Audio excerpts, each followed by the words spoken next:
We have our panel here from around the world, and what I'd like to do first is ask them to introduce themselves, and then once they've done that, we'll ask the first question.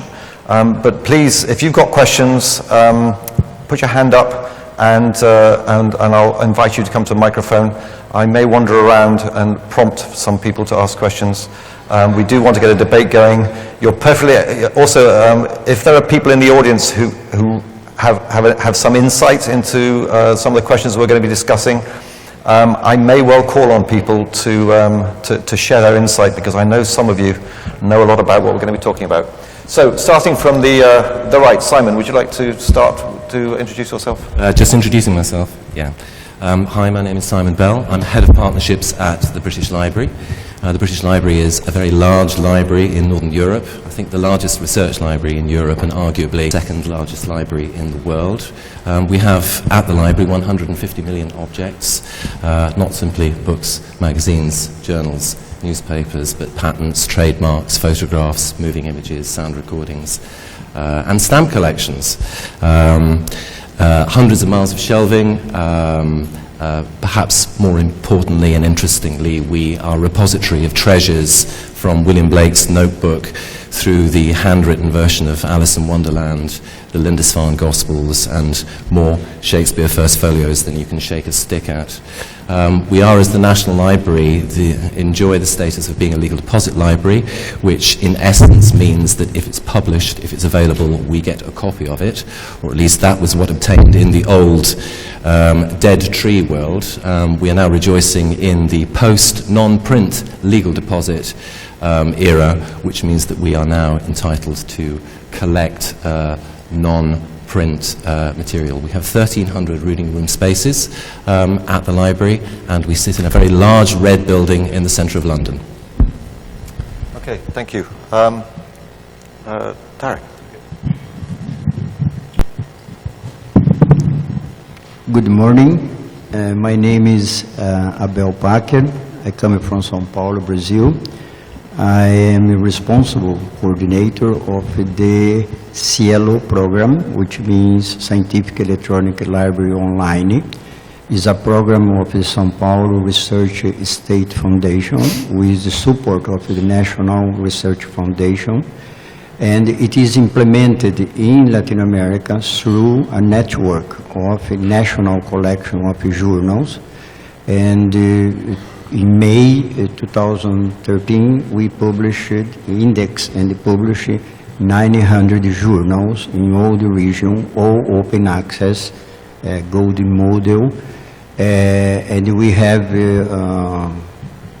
great success in running the program. It has now 15 years of regular operation, and we reached in last year an average of 1.5 million downloads per day of articles, and that is mainly downloaded from the region, because a high percentage of the articles are in Spanish, 50-60%.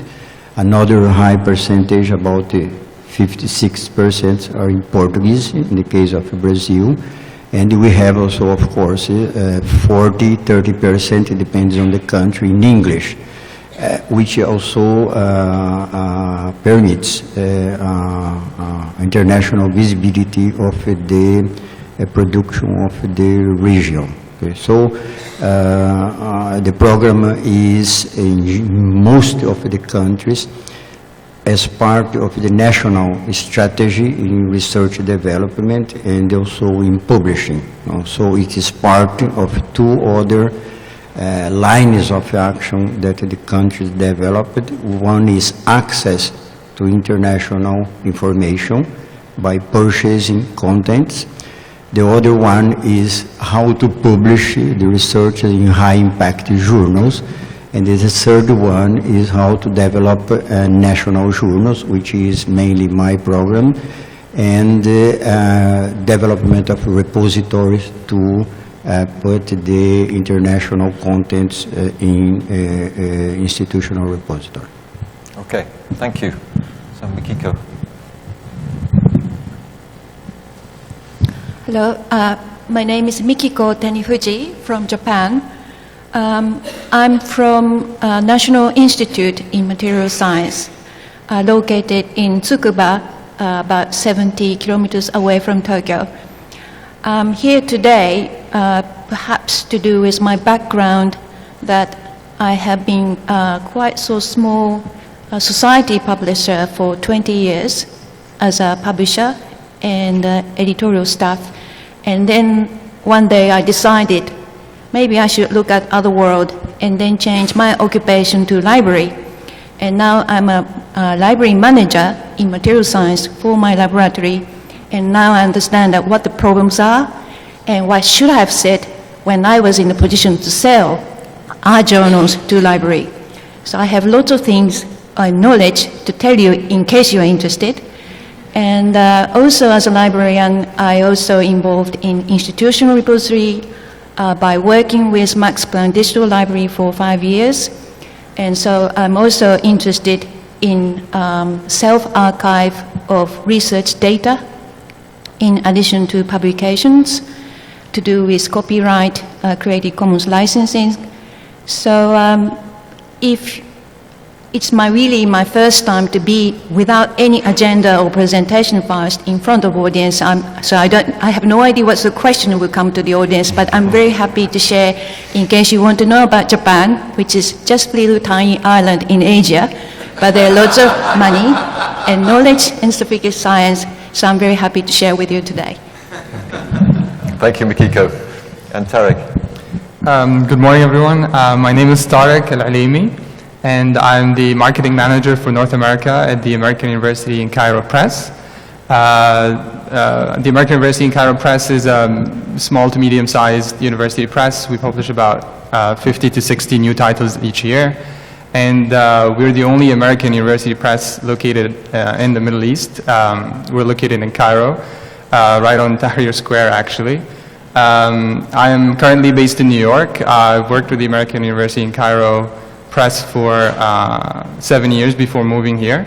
And our program is publications about the Middle East in different categories, in history, biography, architecture, arts, and literature in translation as well. So my background is in university press publishing or academic/trade publishing, and very happy to be here. Okay, well, thank you. Let's move on to the meat of the morning. So we'll start off with a question. I've got a question I'm going to kick off with. I hope maybe the second question can come from the floor. So the first question is quite simple. Where's the money? What's going on with government funding for research and libraries in your area? So who'd like to go first? Simon? Yes, as many of you will know, we, like many countries in Europe, are embarked on a vigorous and rather painful austerity program in Europe. And we wait in breathless anticipation. The key date is June the 26th. So it's just a few weeks away for the comprehensive spending review, of which we, that is the British Library, and the higher education sector, and everybody will hear not whether we are cut, but how deep, how far, and how bloody the flesh wounds are going to be. Okay, just a couple of stats, which, Toby, you'll be pleased to hear I drew from OECD sources. The UK spends 1.3% of GDP on tertiary education and 1.8% of GDP on research and development. That's against an OECD average of 2.3%. In the spending review submission, so that's the special pleading, as it were, saying don't cut us too deeply, the University and College Union in the UK called for spending on research and development to catch up with the OECD average, because currently it's sitting at about 20% lower. And I was very struck by, in the case that they were making for greater investment, a little clause there in which they made the striking prediction that 65% of children entering primary school now will end up working in careers that have not yet been invented. Okay, in March of this year, George Osborne, who is our Chancellor, Finance Minister, said, and I quote, Our reform of schools, university and apprenticeships is probably the single most important long-term economic policy we are pursuing. Okay, but unlike schools in higher education, it's pretty clear that this time round, with the CSR on the horizon, there is going to be no ring fencing. There will be cuts. 7 departments, in anticipation of those cuts, have already put in their bid and volunteered essentially for cuts between 8 and 10%. And they are Justice, Energy, the Foreign Office, Environment, etc.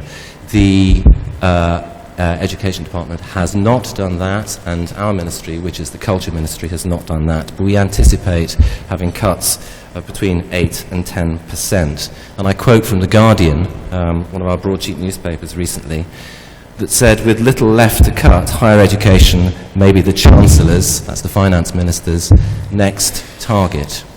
So, big savings need to be made, and where are those savings in the higher education realm going to be made? Well, there are only 2 real big spending areas. One is research, as measured in the forthcoming research evaluation exercise, and the second is the strategically important and vulnerable subjects. In other words, those expensive things like science, engineering, and medicine. One is feeling a lot of sympathy for the poor old humanities departments lying forgotten, forlorn, and neglected, and one is cognizant in publishing terms of the crisis in the academic monograph. How much, we don't know. But what we do know is that in other sectors, that's outside of higher education, the cuts, that is the previous set of cuts, have been very high. I'll take it initially outside of my own sector. The National Science Museums, which is a network of 4 or 5 museums in the UK, took cuts 2 years ago at the last comprehensive spending review of 25%. 25%. They are looking at a further 10%, and the way that they're going to deal with that is probably by simply shutting down one of the museums. Okay? No trimming, there's no fat left to trim, so they're actually going to cut it down. So these are real cuts to the flesh. In terms of the library, that is the British Library, just to give you an example, the last comprehensive spending review, we took 20% cuts. We're anticipating between 8 and 10% cuts. And in terms of your business, of course, you are directly affected by this. Our acquisition budget is one of the first areas that we look at, and the familiar faces that I see around the room will know that 2 years ago we came to you with our bleeding stumps, and I'll just say there may be more of the same coming up in the next few months.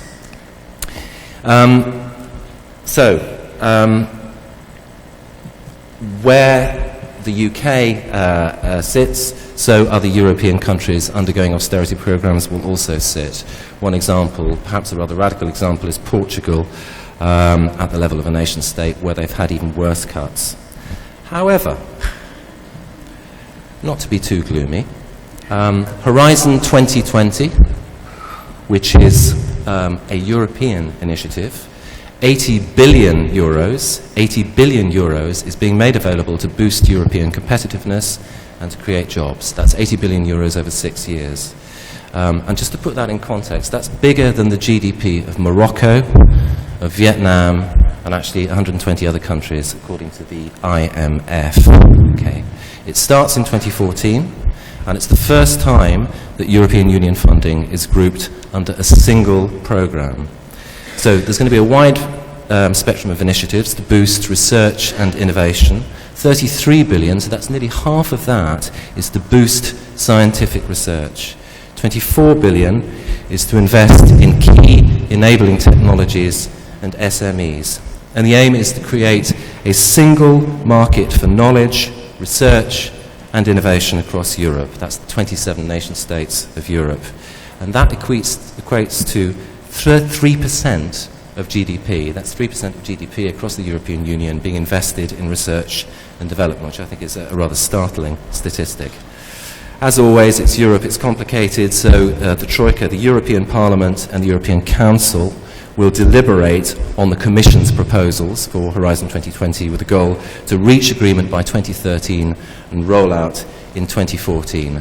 And so there is money there is money to be spent, and certainly from the BL, the British Library's perspective, we will be front of the queue in terms of saying, please can we have money for enabling technologies, digital infrastructure, etc. I suspect that something which is always on our list, which is lots and lots of money for mass digitization of public domain content, we will be told to whistle for it, but we'll see. Thank you. Okay, well that's interesting. It's interesting to see Europe coming to save the individual countries in Europe. So we'd like to, Abel.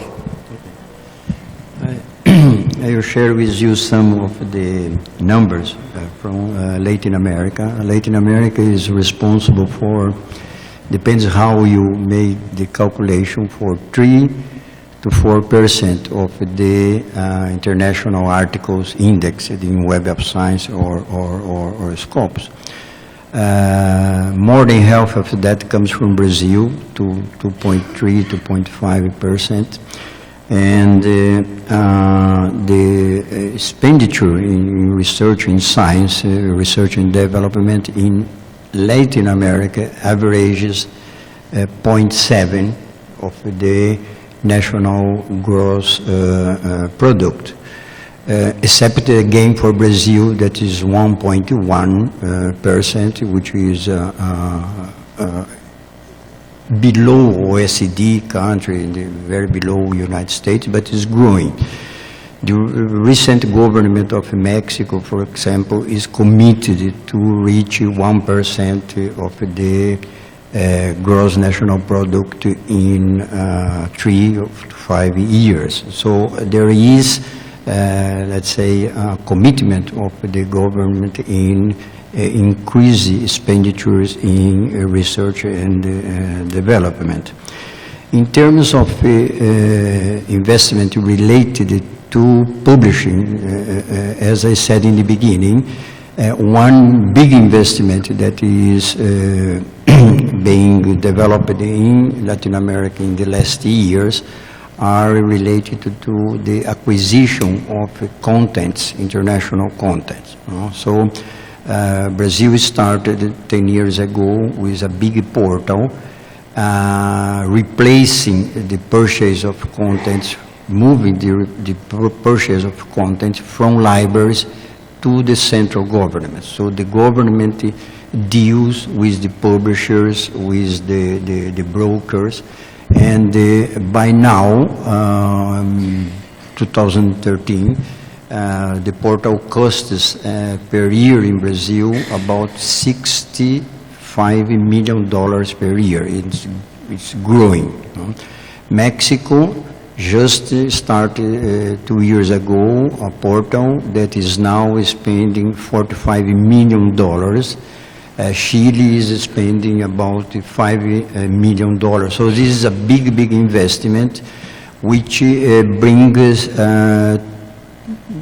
advantage in terms of provision of information. It's much more equitable, the access information in the universities, because before, if a university is more richer than the other, they have a better collection. Now it's provided national access to the entire collection so this is a big advancement. The other advancement is the more capacity to deal with negotiation with publishers. For example, in the case of Brazil now, there is an agreement. It is not in place yet, but it is a issue that the publications from Brazil that is published in Elsevier journals, it will be open because of the money that Brazil expended with Elsevier in purchasing products.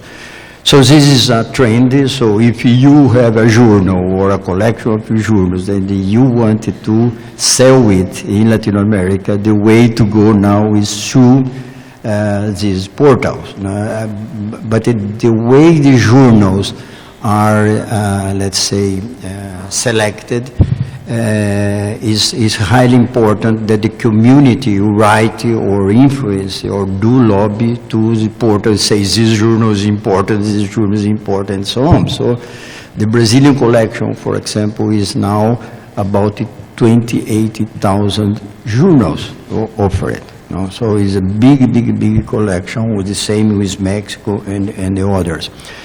The second line related to publishing, which is a policy that is very clearly in the countries with high production, which is Brazil, Mexico, Argentina, Chile, Colombia, Venezuela, is publishing in high-impact international journals. So in that sense, researchers grant and the other funds pays for research to publish in international journals, and more they are paying the article charge that open access journals are charged. So this is in some way a problem, because leaving the publishing only based in impact factor creates a driver of the research and the research publication that is changing in some way the priority in terms of where to publish. In Brazil particularly, the graduate programs, they are ranked, and because of the ranking they have a privilege or no, and the high percentage of the ranking is based on what is published by the researchers, students of the program. And if you publish in the journals that the program, national program, lists, that you are always trying to publish in those journals. So it's a policy that is provoking a lot of disruptions, and particularly for development of national journals, because if you are a low-impact journals, how you go to develop if you have these barriers. No? So this is an important issue that is being discussed in the region. The third component of investment, which also is increasing, is investment in local journals, national, regional journals. These investments are mainly in the, let's say, high quality or quality journals of the regions that are indexed in the Cielo network, which I said before is about 900 journals. To have an idea, in the case of Brazil, where I have the numbers correct, we have now 270 journals that publish about 23,000 articles per year. The estimated investment that is done in the publishing of these 270 journals is about $20 million. No? On my program, we received $3 million. The National Council have another program with another $3 million and go on. So it's very distributed, the publishing of the journals and also the funding, but there is an increasing number of fundings, institutions, universities, trying to raise the profile of the national journals. And the São Paulo Research Foundation will launch a program in the near future, try to raise the profile of a group of journals to try to become international, more visible. So it's investment there. There is interesting here because the policy here is departing fully from open access. That was a decision took 15 years ago to publish the best journals in golden open access, funded by the government, and trying to increase the professionalization and internationalization of the journal. So what the market is there is not to sell subscription, but to sell good services to improve the quality of the journal. So there is a big demand in the region for services to make the journals better journals. There is also the issue of repositories. So the government and the universities are funding development of national and institutional repository, which has also money for that. And we have a program now in the case of Cielo that we did an agreement with Thomson Reuters to operate a Cielo collection within the Web of Knowledge platform, so that will become more visible. So that is more or less the panorama of the investment related to publishing in Latin America. Okay, thank you. That's interesting to see that there is clearly new money being spent in Latin America, but interesting to see that money being spent in the three areas across in research, in the infrastructure, and in the publishing. So it makes me wonder whether we're going to see maybe a Latin American publisher emerge that's actually going to challenge the established players. That might be interesting. So Mikiko, in Japan. I'm not good at big number. So I like to share the very simply. The total research money that government prepared is, as your slide says, slightly increasing. And when I asked Google to exchange to American dollars, it's 73 trillion American dollars, that scale. And however, those money goes to specific field, not entire science. For example, after the big earthquake 3 years ago, government do specifically fund to specific subject fields such as structural materials, like including my institute, and also life science and green science. And green science means that new energy resources and alternative materials. So those, if researchers live in those areas, they're very happy. And if you don't, the people who don't live this area are not happy and still struggling how to get money. So like the case of the institute where I work for, National Institute of Material Science insists of chemistry and biology, engineering and medical and metallurgy and physics. Therefore, some people are very rich, therefore very happy to pay for open access publishing, for example. And some group of researchers are not prepared at all about open access, not interested. So if I just look at this small institute, it's very significantly different and also in some case unfair to the basic science research situation. In terms of library, those money goes to research that I just mentioned earlier do not come to library because it's a different nature of money resources in all institutions in Japan, therefore decreasing of budget, and plus from this year to a couple of years in future, with new Prime Minister whose second term of the Prime Minister doing quite well in a sense of contributing quite big exchange rate against to how we buy journals from overseas. That means that like a 25 to 30% increase of purchase prices to journals, in addition to regular inflation increasing, like 5 to 6%. So as a librarian, almost 30% I have to prepare to keep, if I want to, keep the same scale of journal, and so ebooks, etc.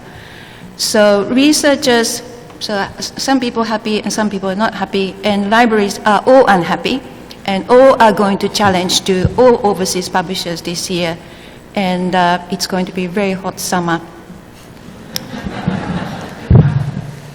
Okay, now before I ask Tarek to give his contribution, I do hope that we get a question from the floor next time. So if you've got a question, why don't you step up to a microphone so that we're ready for the next question. So Tarek. All right. So I'm here to talk about the Middle East, which is not exactly the easiest region to talk about when it comes to research spending and funding and output. But In fact, this is very true as the contribution of the Middle East combined, about 14 countries in the Middle East traditionally, has risen from 2% to 4% over the last decade or so. So the contribution for these countries combined is still very, very small.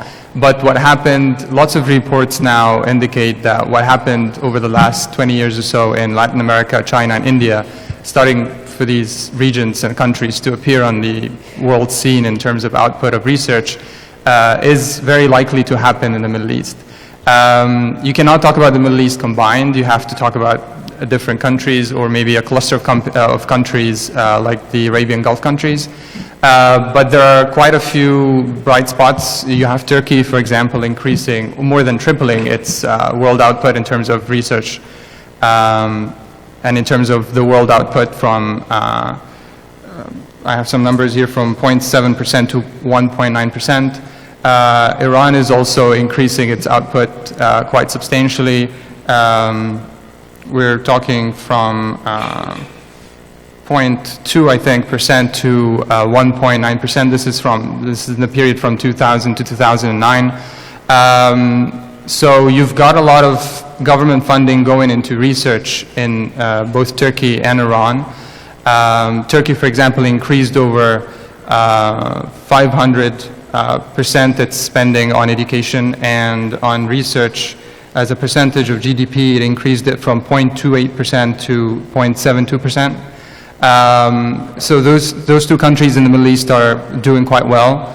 Expect to continue to do that in the future. You've got a few good things coming out of the Arabian Gulf countries as well. Those oil-rich countries like Saudi Arabia and Qatar and UAE, huge investments going into building research facilities and universities and education. You've got in Saudi Arabia the King Abdullah Science and Technology University with an endowment of $20 billion. This is a graduate-only university that is dedicated to research. You've got similar initiatives in Qatar, Education City. You've got some 7 campuses of world universities, mostly from the US, Texas A&M and Carnegie Mellon and other universities establishing bases in the Education City in Qatar. You've got the Masdar initiative in UAE, which is focused on renewable energy and research and innovation. So a lot is going on. It hasn't really shown in the effect in terms of number of research output from these countries, except Turkey and Iran, like I mentioned. But it's very much expected that this will grow in the future. It's only going to grow in the future because of this strong push from the government into research. Of course, what comes to mind then is, because the government is the initiator of all these initiatives and the government is what's spending it. It's kind of funny because as it turns out, the countries that spend the most are actually some of the countries that are most authoritarian as well. So you would expect that there will be a lot of censorship and control from the government on what they purchase. But I believe that generally, if you're not interested in the Middle East already, I think more of you should be. There's a lot going on, and not to mention, of course, what's going on in the political scene in all of the other countries in the Middle East, and how that would affect the environment, the culture of these countries. Being less authoritarian, I'm personally from Egypt, of course. It allows much more freedom and much more creativity, and these are essential grounds for research to grow in. So certainly something is going on there, and although it hasn't really had a big effect yet, other than a few countries here and there, it's very much expected to change in the future. Okay, thank you. Sounds like we should be sending our salespeople to the Middle East and to Latin America. I think that's clearly where the money is. We have two people. So would you like to ask your question? Introduce yourself and ask your question.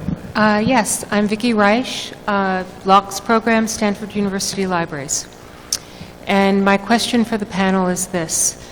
Here in Northern California, we are very much a part of the Western Rim, and we have much trade and are influenced very locally by the growth of the Chinese economy. And in your slides, even back from 2005, you kept pointing to the bubble that is China that is growing. And certainly in many of the discussions I've been in this week alone, China is a presence. And I wonder from each of your national perspectives, if you could talk about the impact of the growth on China, the impact of the growth in China on the work that you're doing in your own countries. Okay, thank you. Can I just ask the panel to hold that thought? And we have the second question, because I have no idea what they are, but we might be able to stick them together. Mine's not exactly about China. My name's Marisha, and I work at Cactus Communications, and we have a large client base in Japan. So my main question, in fact, was to Ms. Tanifuji. So I know that Japan has a lot of local journals as well, and I was wondering what would be the trends in these journals which are produced in Japan itself. Will they become more popular? Will they increase in issues? Are they going to grow, or are they going to be sidelined to international journals? If Mikiko-san could share her thoughts on that. Okay, thank you. All right, well, maybe we'll deal with the China question. Could you summarize it? Yes. Okay, the panel was struggling to hear the question. I understood the question is there's a lot of local publishing in Japan, and what's the prospect for the Japanese language publications? Is it publications in Japanese language? Japanese and in English. And basically English. Journals from Japan itself. And are there any efforts to try and increase the export of this knowledge out of Japan? Okay, is that a correct summary of your question? About the trends in this sector of Japan's okay. So are publishing those journals industry. growing? Are those journals developing? Okay. Yeah. So perhaps we'll start with the China question. So the impact of China on your regions. So shall we start back with Simon?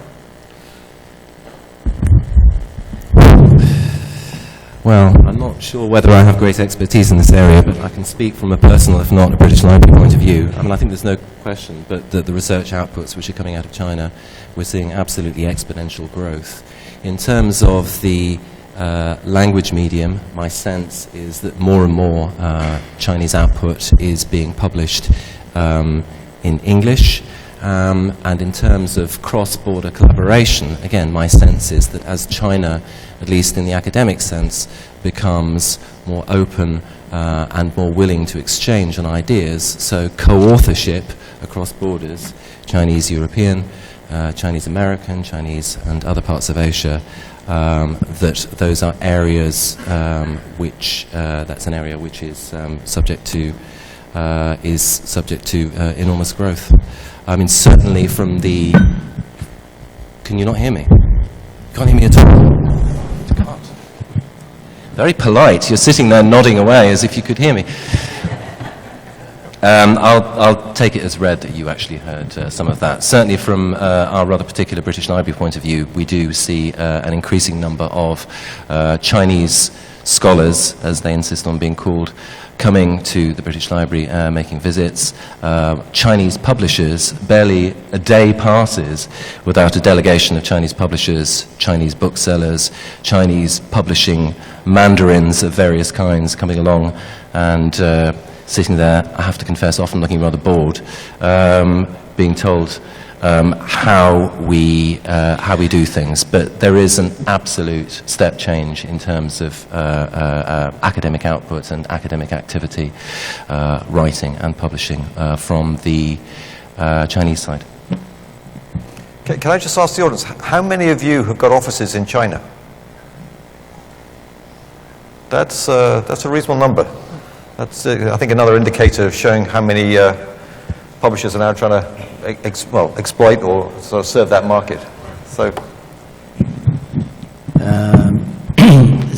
you refer to two impacts of the China growth in Latin America. The first is that we look the growth, and that is very impressive. the way the research and the publishing in China is increasing, not only the publication, international publication, they are second place now, but also development of national journals in China, which is very related to our program. The second impact is, or presence, is the increasing number of submissions of research from China to Brazilian and the other Latin American journals. For example, the Brazilian Journal of Medical Biological Research, they receive 40% of the submissions today from China. Of course, not all are published or approved. And maybe Dr. Maurice, who is there in the micro, can complement this. So this is a big impact of the expansion of China in the publishing area of Brazil and Latin America. Okay. Mikiko, you're closest to China. Close. The impact of China in Japan, is that am I correct? Okay. I'd like to take the case of the institute I work for. 25% of entire researchers are non-Japanese because we want to internationalize us. And the top 20% of those people are from China. So China and Korea are the majority of researchers, including postdoctoral students. Therefore, we do have a quite strong impact received by those researchers from China and Korea. On the other hand, in journal publishing, like the journal that we publish, which is English language open access journal in material science, we have quite big number of submissions from China. And not only this journal, but also other English journals published by Japanese organizations do have very similar tendency that big percentage of submissions from China are still big portion. And we are quite aware of that, not only Japan, but also European and United States journals do have many submissions from China as well. So in reality of science, there are quite good collaboration, and researchers go and back to visit each other facilities and do work together, where in that case, in this context, it is very successful working environment in research. Therefore, we do write collaboratively research articles, get published in any journals that they want. But however, we have noticed that people from China tends to choose very high impact factor journals, though that's very other story of that I can discuss in other session. And so in terms of journal publishing in Japan, there's a sort of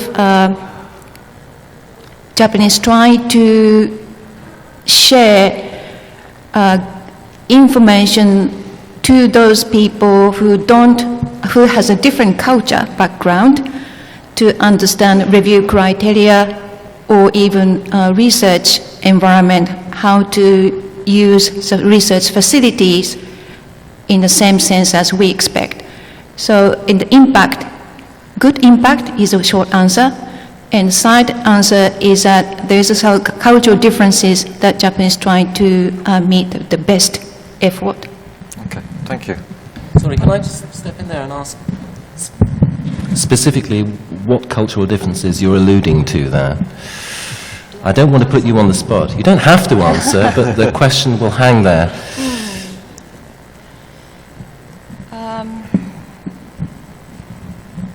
What's the most harmless answer? I'm sort of trying to think about.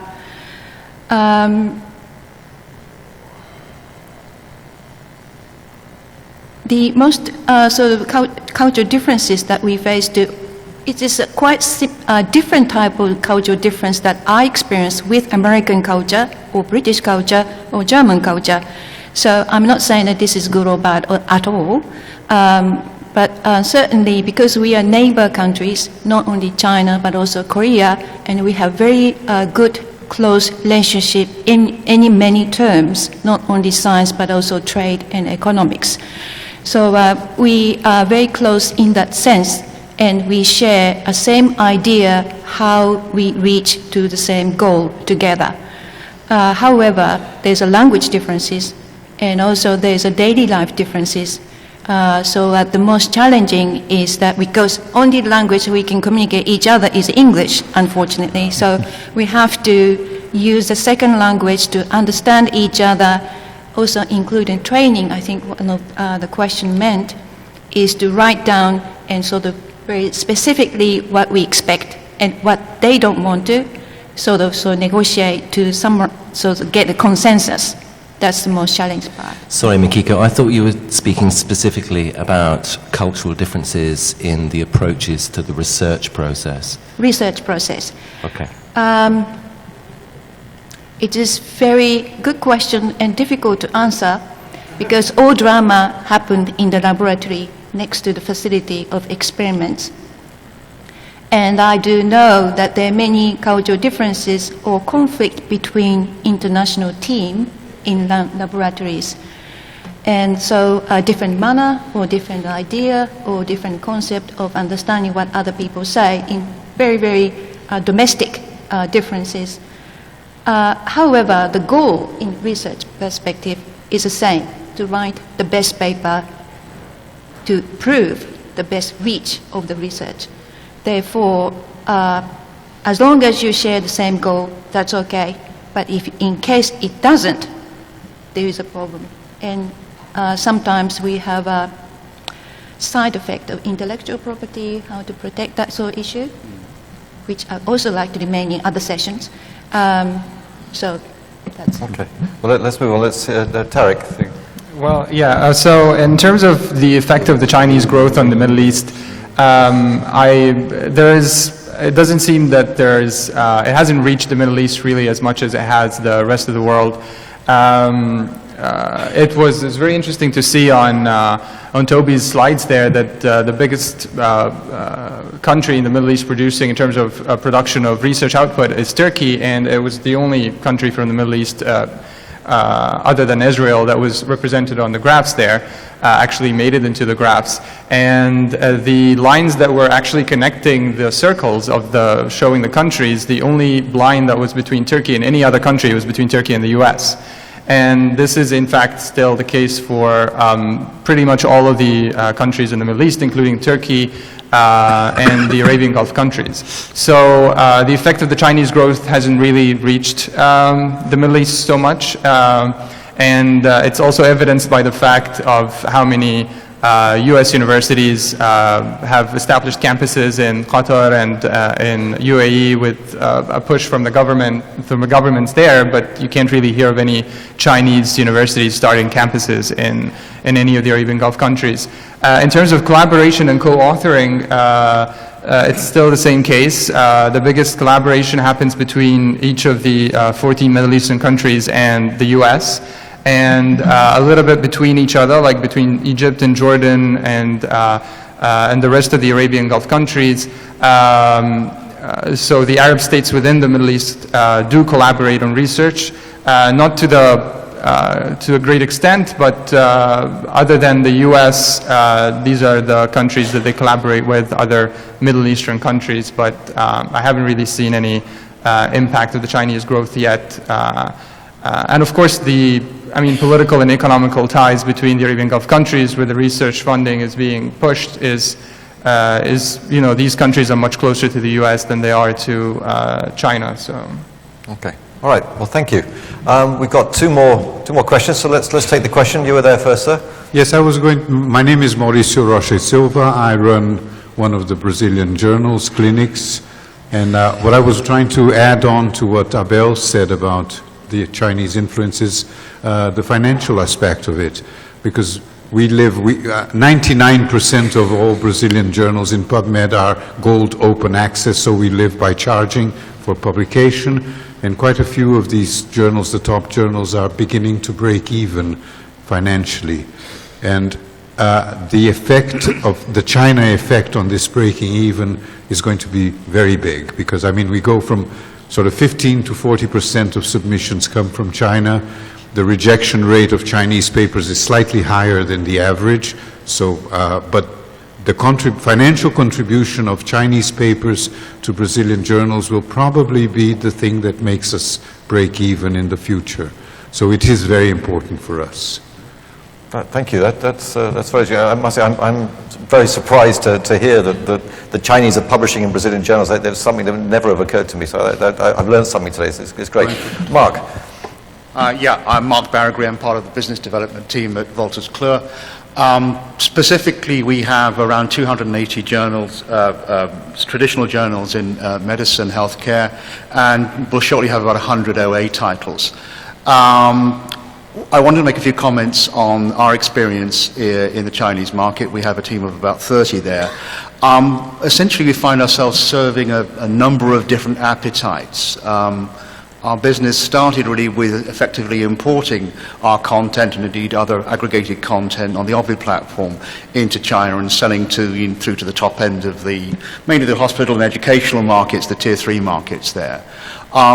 What we found though now is that there is a growing appetite now to have some of that material translated into Chinese, indeed to be co-published with various Chinese medical societies, etc. What has not worked at all well for us is in fact taking Chinese content and exporting that out into the rest of the planet. As we discovered, there are a number of players who already do that domestically. They have a lot of content on domestic platforms, many of which I think are considerably better than anything that can be done in the West.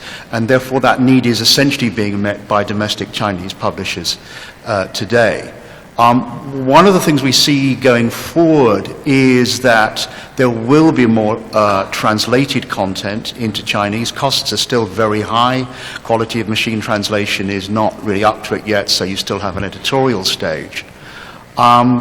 Something the Chinese themselves are very aware of. There was an article in China Daily, the English language edition, I think about 3 weeks ago, that spoke about the very high volume of Chinese publishing, of academic research journal publishing, but indeed the relatively low quality of it.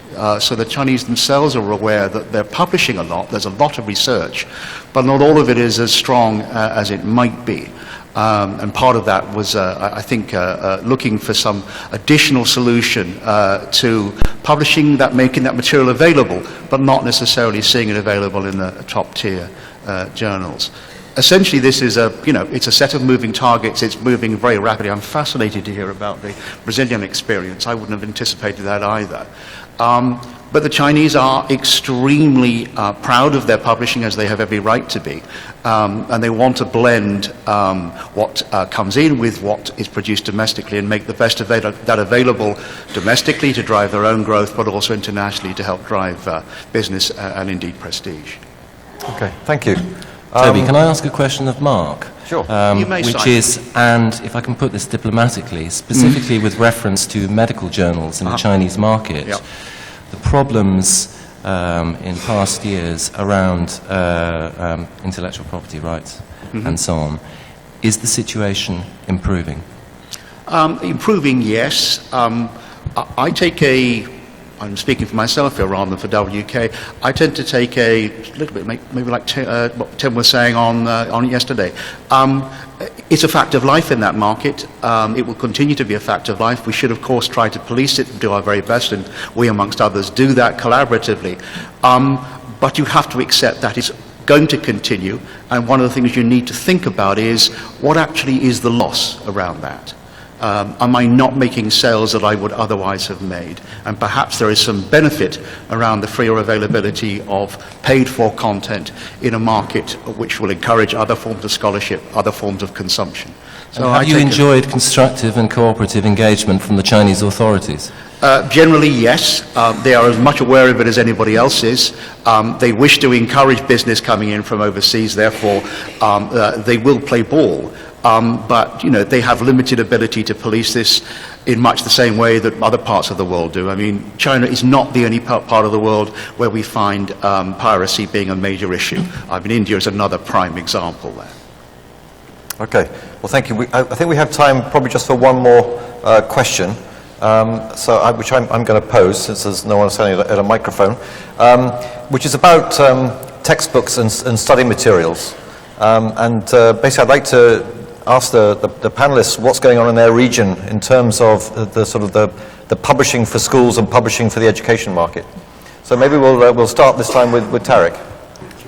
All right, so actually just as much as there is government funding in terms of establishing research centers and research initiatives in the Middle East, there are quite a few unprecedented movements in terms of turning the education in the classroom in both schools and universities in the Arabian Gulf countries and in Turkey specifically from the print textbooks to the digital textbooks, being very aggressively pushed by the governments of in these countries. For example, Turkey is currently in negotiations with a number of providers, including Apple and Microsoft and Google, to provide some, I think the number is about, if I'm not mistaken, it's,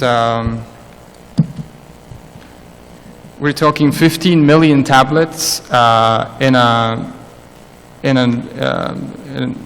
would cost about $4.5 billion. And this is not an exaggerated number. It's part of a movement in Turkey that the government has decided upon to provide tablets to school-age children in all public schools. So this is going to be huge, and it's going to definitely affect the researchers in the future. The number of researchers is increasing, has increased 43% over the past decade or so in Turkey. So you'd expect that the researchers in the future coming out of Turkey would not be able to go back to using any other textbook material or any scholarly material in print form. They're used to using that in electronic form from the time that they're in school. And very similar initiatives also going on in Saudi Arabia and in UAE. In fact, UAE in the next 4 years plans to have implemented iPads and tablet and computer use in schools, in all public schools in the next 4 years. Similar initiatives also, like I said, in Qatar and Saudi Arabia. So from what we've seen so far is that the government is pushing very aggressively for the adoption of these technologies in schools and in universities as well. There are quite a few examples in the UAE and other countries. However, the content is lacking. I mean, they go ahead and they buy the devices, and the content that should go with these devices and to actually make the most use of it is very much lacking. We're not even talking about content in the Arabic language. We're talking about content in the English language first. UAE has implemented English as the language of instruction in all its schools already, and it's the second most spoken and taught language in the rest of the Arabian Gulf countries and mostly in universities. So what they've done so far is that they've just taken whatever material that they have in terms of textbooks for schools and universities and converted those into something to use on iPad just because they have them now. The students are not very happy with that, of course, because the print textbooks remains a better educational tool, in my opinion, than the same exact textbook transformed into digital format. It'll take a lot of work and a lot of added material to make it much more engaging and much more interesting on these devices for the students and actually useful. So that's an area, I mean, that's unprecedented in the world. I don't know any other country that is pushing, any other countries in other regions of the world that is pushing that to all of their students in schools and in universities. So that should be put on the radar of every textbook publisher, I think, and I think it's very important to keep in mind. Okay, Tarek, thank you. Makiko.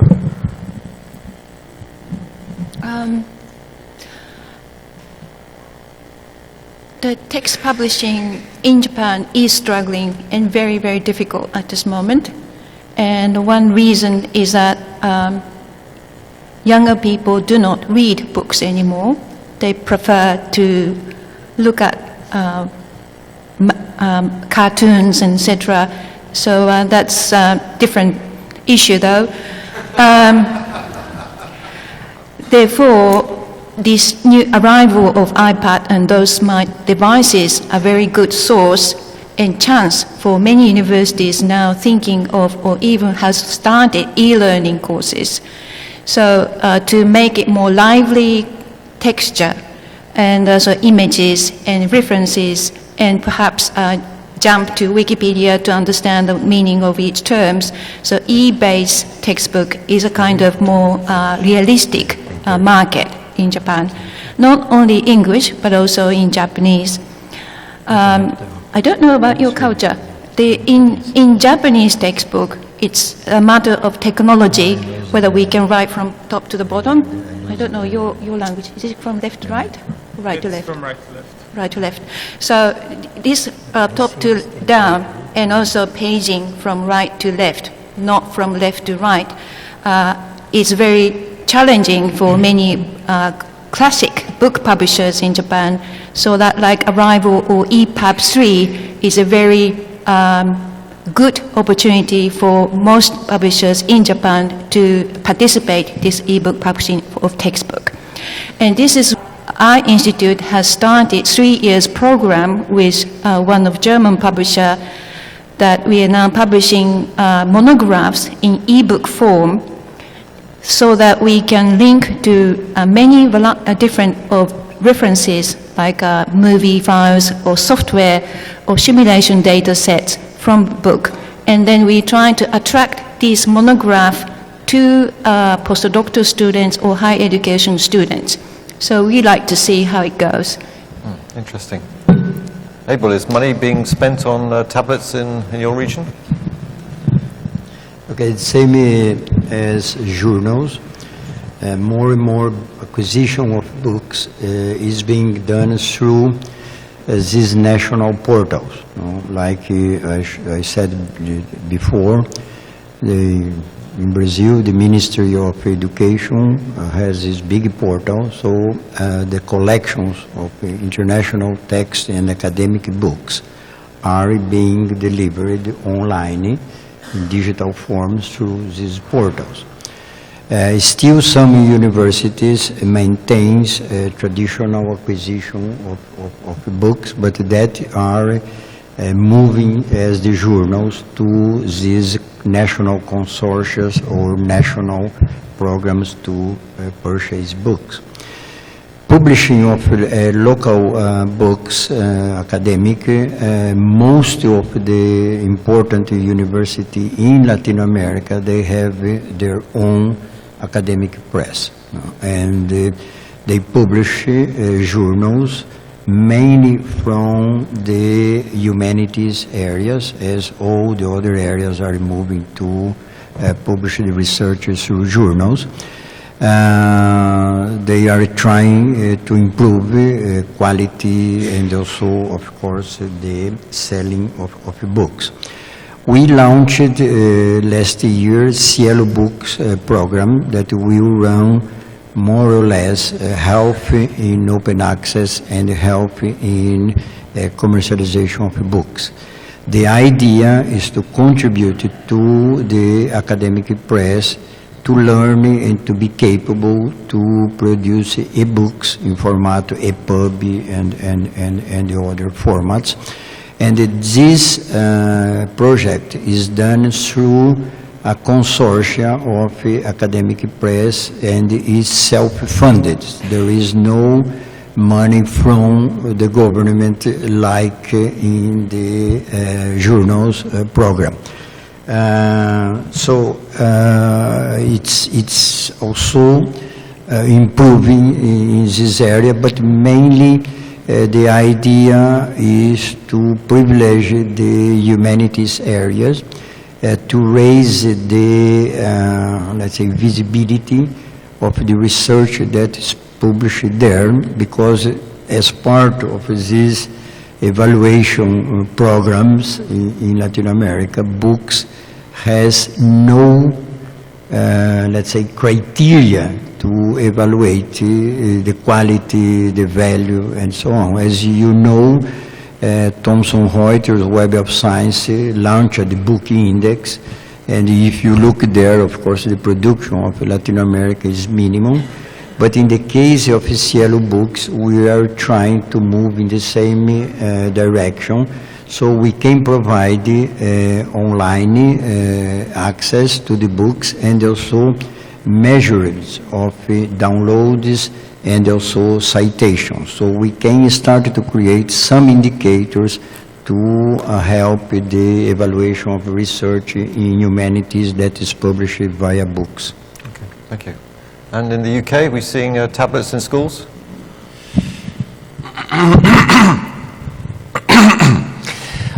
This is a million miles from what I do, so my answer will be very trite, I'm afraid. But yes, I'm sure we are seeing tablets in schools. Speaking personally, anecdotally, my 12-year-old daughter was the last, I think, in her class of some 25 to have an iPad.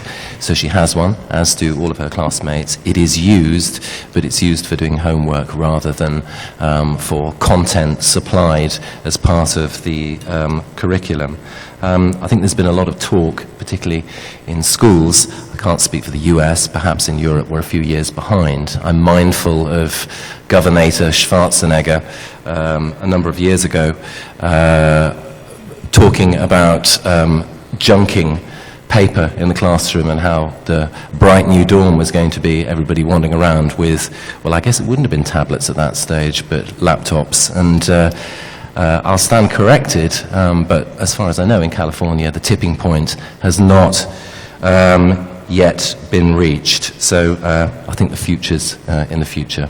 But I do look forward to a time when my daughter is in her final years at secondary school, when she will be doing her learning from high school MOOCs. Okay. Well, on that note, it's, we'll draw the session to an end. Business model on the back of an envelope. Thank you very much for your questions, and please thank the panel for their contributions. Thank you very much.